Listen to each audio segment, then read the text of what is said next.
Okey, Assalamualaikum semua. Hari ni kita berada di Endau Rompin. Jadi kat sini kita nak buat semburan power grow.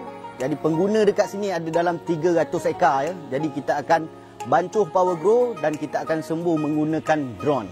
So, kita akan tengok cara bancuhan. Okey geng, cara bancuhan ni cukup simple, cukup mudah geng. Kita perlukan sebanyak 1.2 liter baja power grow untuk keluasan 3 ekar geng. Jadi kalau kita bahagikan kepada 3 ekar, bermakna 1 ekar tu cuma pakai 400 ml saja geng. Sangat jimat geng.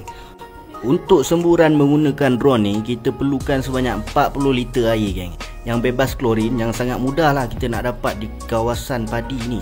Kita cedok je dalam parit, tapi dah boleh guna. Kat sini kalau anda lihat, kita gunakan tong 10 liter. Tak kisahlah tong apa, asalkan sukatan itu tepat.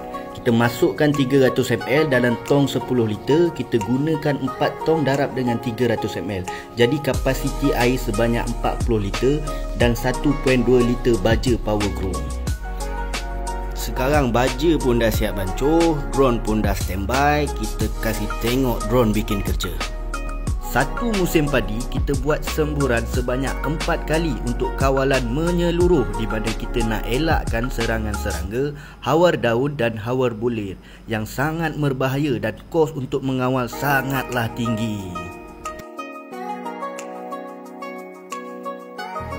Anda boleh lihat sendiri perbezaan plot yang menggunakan power grow dan tidak menggunakan power grow, di mana keadaan padi lebih menghijau dan sekata.